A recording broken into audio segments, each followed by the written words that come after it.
So you may go live. Recording is started.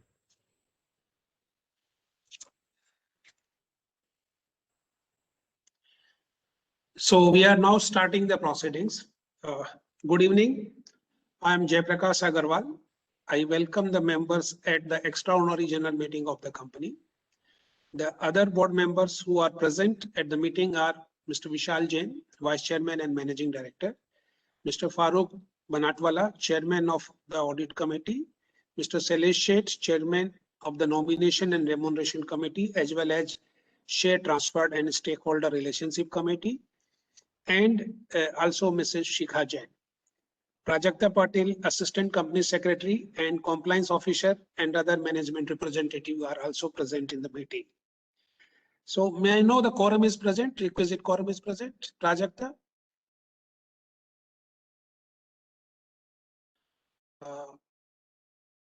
Sir, can Prajakta? you hear me? Yeah, I can hear you. The quorum is present, requisite quorum?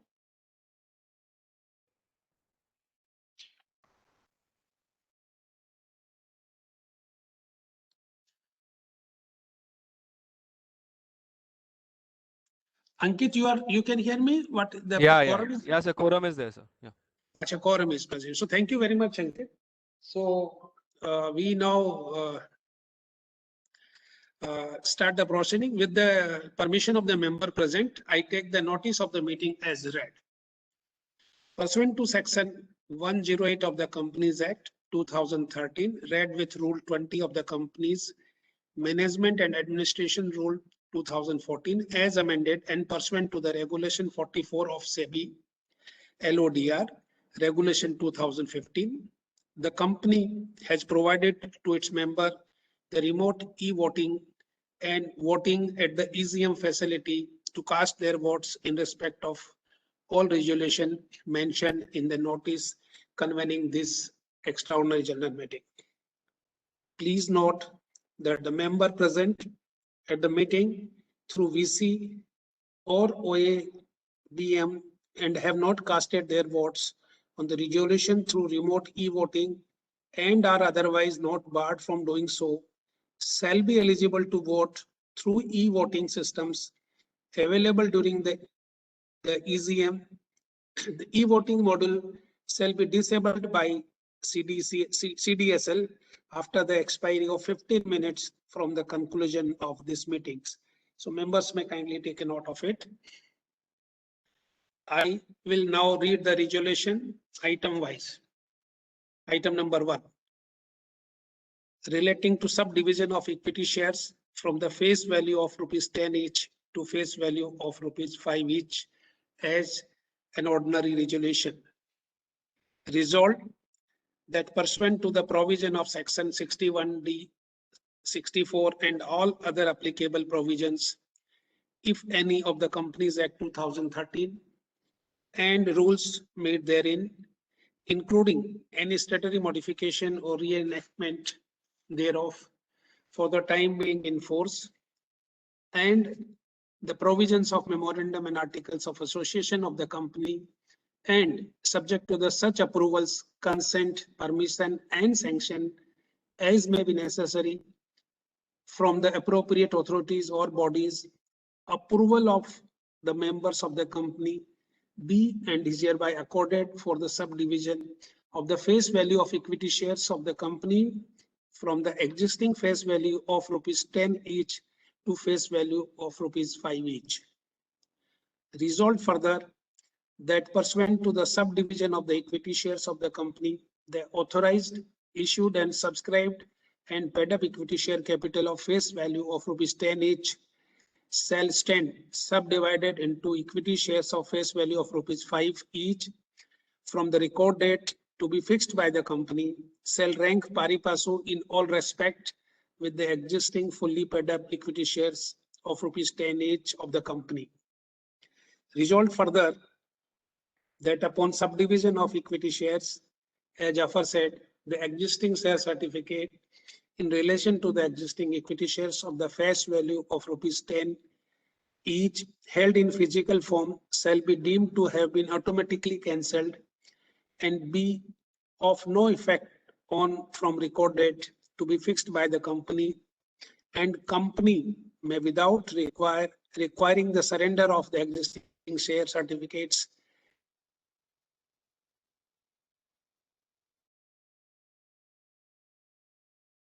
of the company in lieu thereof, subject to the provision of company's share capital and debenture rules 2014, and in the case of member who hold the equity shares in dematerialization form, the subdivided equity shares of face value of ₹5, each shall be credited to the respective beneficiary account of the members with their respective depository participants, and the company shall undertake such corporate action as may be necessary.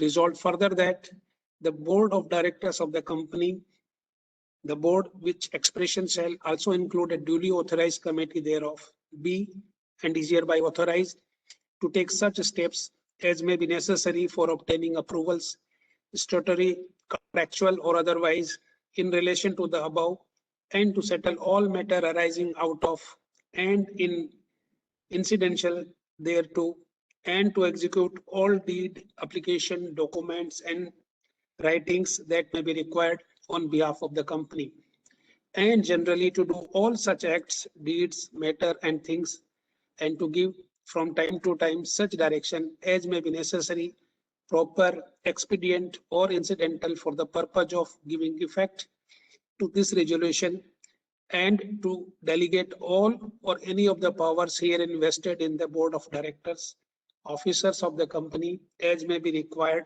to give effect to this above resolution. Now I will take up the item number 2 of the agenda relating to alteration of capital clause of memorandum of association of company as an ordinary resolution. Resolved that pursuant to the provision of section 13, 61 and all other applicable provisions, if any of the Companies Act 2013 and the rules made thereunder, including any statutory modification or enactment thereof, for the time being in force and subject to such approval, consents, permission and sanction as may be necessary from the appropriate authorities or bodies, the existing clause 5 of the memorandum of association of the company be hereby substituted as follows. Clause 5.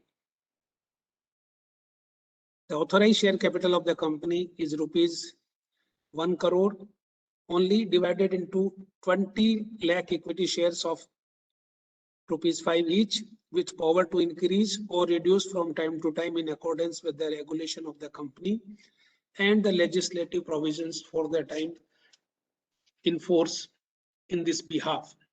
Upon any increase of authorized share capital, the company is to be at liberty to issue any shares with any preferential, deferred, qualified or special rights, privileged or condition attached thereto.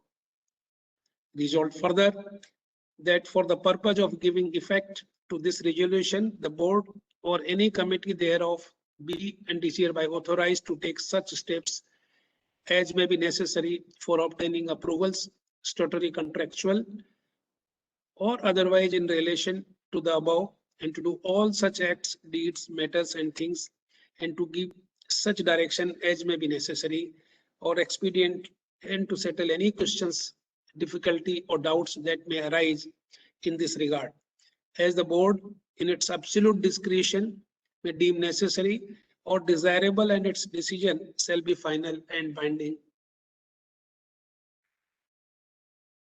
Since the next item relate to my appointment as executive chairman of the company, I vacate the chair and request the other directors to elect one of them to the chair the proceedings for this item.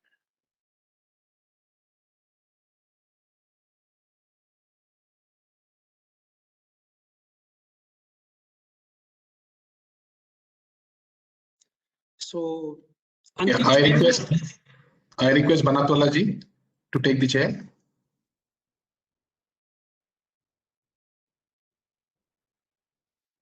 You're on mute, Banatwala sir. Can you hear me? Okay. Yep. Thank you, JP Saab. I will now take up item number 3 relating to appointment of Mr. Jaiprakash Agarwal, Dean 00242232 as an executive chairman of the company as an ordinary resolution. Resolved that pursuant to the provisions of section 196, 197, read with schedule 5 of the Companies Act 2013 and any other applicable provisions of the Companies Act 2013 and the rules made thereunder, including any statutory modifications or reenactments thereof, for the time being in force, the approval of the members be and is hereby accorded for the appointment of Mr. Jaiprakash Agarwal, Dean 00242232, as an executive chairman of the company for a period of 3 years with effect from 1st April 2021. Resolve further that subject to the limits specified under section 197 and section 5 of the Companies Act 2013, the remuneration payable to Mr. Jaiprakash Agarwal shall be as under. Salary, basic salary of 2 lakhs per month, house rent allowance 80,000, city compensatory 1,10,385, total monthly salary is 3,90,385 subject to taxes. Additionally, there will be purchases like reimbursement of petrol, diesel, as per the rules of the company, reimbursement of entertainment and travel expenses. Company shall reimburse actual entertainment and traveling expenses incurred by the executive chairman in connection with the company's business. Privilege leave, PL as company's rules, accumulation of PL and encashment as per company's rules, gratuity at the rate of 15 days basic salary for every completed year of service. Resolved further that the board of directors or committee thereof be and is hereby authorized to vary or revise from time to time the remuneration of Mr. Jaiprakash Agarwal to the extent the board of directors may deem appropriate, provided that such variation or revision is within the overall limits of managerial remuneration as prescribed under the Companies Act 2013, read with schedule 5 thereto. Resolved further that Mr. Jaiprakash Agarwal shall be liable to retire by rotation. Resolved further that the board of directors of the company or committee thereof be and is hereby authorized to do such acts, deeds, matters, and things as may be necessary, desirable, or expedient for giving effect to this resolution. I now vacate the chair and request Mr. Jaiprakash Agarwal to take the chair for further proceedings. Thank you, Mr. Banatwala. I now take the item number 4 of the agenda relating to loan to subsidiary company, namely MHE Rentals India Private Limited, as a special resolution. Resolved that further to the special resolution passed by the member at their 113th annual general meeting held on 4th September 2020 and pursuant to the provision of section 185 and other applicable provisions, if any, of the Companies Act 2013, as amended and rules made thereunder, including any statutory modification or reenactment thereof for the time being in force, and subject to such other consents, permission, approvals, and as may be required, the approval of members of the company be and is hereby accorded to the board of directors of the company to advance additional loan, including any loan represented by book debt not exceeding rupees 2 crore to company subsidiary, namely MHE Rentals India Private Limited, in their absolute discretion, deemed beneficial and in the interest of the company, provided that such loan is utilized by the subsidiary company for its principal business activities. Resolved further that the board of directors of the company be and is hereby authorized to do all such acts, deeds, and things as may be considered necessary, incidental, and ancillary to give effect to this resolution.